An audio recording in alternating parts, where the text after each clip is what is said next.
আসসালামু আলাইকুম। দেশ এবং দেশের বাইরে যে যেখান থেকে আমার ভিডিওটি দেখছেন, সকলকে শুভেচ্ছা জানিয়ে শুরু করছি আজকের ভিডিও। আজকের বিষয়টা হচ্ছে যে রানীক্ষেত ভাইরাস আক্রমণ করেছে কিনা আপনার খামারে বা মুরগিতে কিভাবে বুঝবেন? সেই লক্ষণটি আমি আজকে আপনাদেরকে দেখাচ্ছি। এই যে মুরগিটি দেখতে পাচ্ছেন, এটা একটি টাইগার মুরগির বাচ্চা। এই যে মুরগিটি দেখতে পাচ্ছেন কেমন করছে। এই হা করে নিঃশ্বাস নিচ্ছে এবং কিছুটা কাঁপাকাঁপি করতেছে। কারণ হচ্ছে মুরগিটি রানীক্ষেত ভাইরাস দ্বারা আক্রান্ত। রানীক্ষেত ভাইরাস দ্বারা যদি আক্রান্ত হয় তাহলে মুরগি যে এরকম হবে।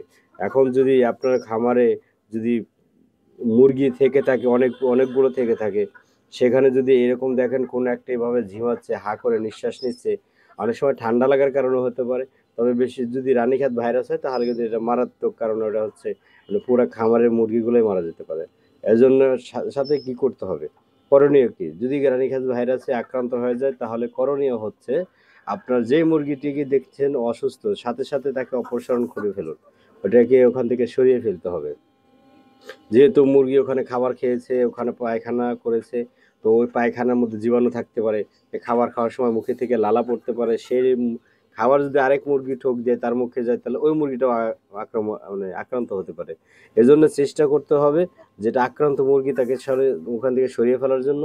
আর যদি আপনার সম্ভব হয় তাহলে মুরগিগুলো খামার থেকে বের করে সেই লিটারগুলো সম্পূর্ণ পরিষ্কার করে চুন দিয়ে এবং জীবাণুনাশক স্প্রে করে এটা চুন শুকানো পর্যন্ত অপেক্ষা করা, নতুন লিটার দিয়ে মুরগিগুলোকে আবার ছেড়ে দেওয়া। আর মুরগিকে অবশ্যই জীবাণুনাশক স্প্রে করতে হবে, প্রতিদিন কমসে কম 3 থেকে 4 বার স্প্রে করতে হবে, কারণ এভাবে হয়তো বাঁচানো যেতে পারে। তবে রানীক্ষেত ভাইরাসে যদি আক্রান্ত হয় তাহলে কোনো চিকিৎসাই কাজ করে না, এটা আমার ধারণা।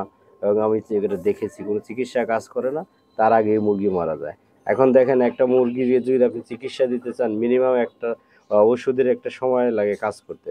আপনি একটা মুরগিকেও আপনি ওষুধ দিবেন, সেই ওষুধটা মিনিমাম একটা সময় মানে পরে কাজ করা শুরু করবে। কিন্তু একটা মুরগি যদি অসুস্থ হয়ে যায় সেই সময়টা আর দেয় না। উইদিন 24 ঘন্টার ভিতরে মুরগিটা মারা যায়। ঠিক আছে, 24 ঘন্টার ভিতরে মুরগি মারা যায়। এই যে মুরগিটা গতকালকেও সুস্থ ছিল, খাবার খেয়েছে, এখন জিমতেছে, হয়তো দুপুরের মধ্যে এটা মারা যাবে। কিন্তু দেখেন ওর চোখ মুখ দেখে বোঝার উপায় না যে অসুস্থ, কিন্তু হা করে নিঃশ্বাস নিচ্ছে। কিন্তু এটা কিন্তু 100% আমি গ্যারান্টিতে বলছি এটা রানীক্ষেত ভ্যাকসিন, মানে রানীক্ষেত যারা আক্রান্ত হয়েছে। আর যারা বাজার থেকে মুরগি কিনেন শখ করে পালার জন্য, আপনাদেরকে একটু সতর্ক করে দেব যে আপনারা বাজার থেকে যে মুরগিগুলো কিনেন এই মুরগিতেও রানীক্ষেত ভাইরাস থাকতে পারে।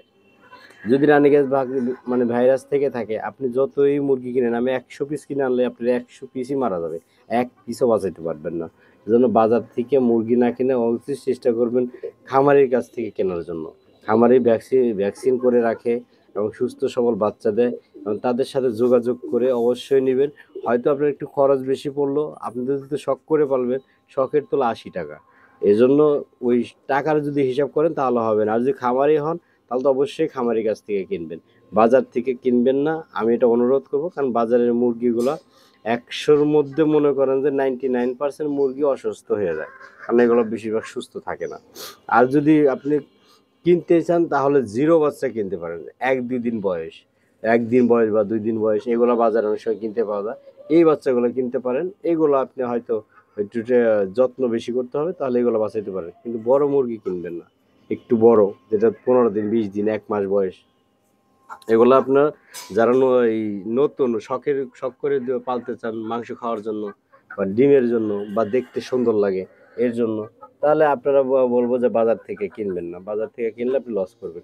আপনি 10টা না কিনে বড় 2টা কিনেন। আপনি বড় মুরগি কিন্তু আপনার রানীক্ষেত দ্বারা অতটা আক্রান্ত হয় না, কারণ এদের রোগ প্রতিরোধ ক্ষমতা অনেক বেশি, এরা সহজে আক্রান্ত হয় না। এই দেখেন আমার এখানে কিন্তু এই যে এটা কিন্তু রানীক্ষেত দ্বারা আক্রান্ত, এটা হয়তো ভাইরাসটা নিয়ে আসছে, যার কারণে এটা অসুস্থ হচ্ছে। কিন্তু আমার এই মুরগিগুলো কিন্তু সুস্থ আছে, এই যে পরিপূর্ণ সুস্থ। এদের এই তো মানে চলাফেরা দেখলে এটা বোঝা যায়। এটাতে দেশি মুরগি আছে, তো এগুলো সহজে আক্রান্ত হয় না, এগুলো রোগ প্রতিরোধ ক্ষমতা অনেক বেশি। কিন্তু বাচ্চা মুরগি রোগ প্রতিরোধ ক্ষমতা বেশি থাকে, যে কারণে রানীক্ষেত আক্রমণ করলে সাথে সাথে এরা মানে আক্রান্ত হয়ে মারা যায়। ঠিক আছে, একটু খেয়াল রাখবেন। তবে ভিডিওটি যদি আপনার উপকারে এসে থাকে তো অবশ্যই চ্যানেলটি সাবস্ক্রাইব করে রাখবেন এবং ভিডিওটি শেয়ার করে দিবেন, যেন আপনার অন্য অন্য ভাই বেরাদার যারা এটা খামার করে তারা যেন একটু হলেও উপকৃত হয়। আর আপনি যদি ন্যূনতম একটু উপকৃত হয়ে থাকেন, অবশ্যই একটা লাইক করবেন এবং যদি সাবস্ক্রাইব না করে থাকেন তাহলে অবশ্যই একটু সাবস্ক্রাইব করে যাবেন। ধন্যবাদ ভিডিওটি দেখার জন্য।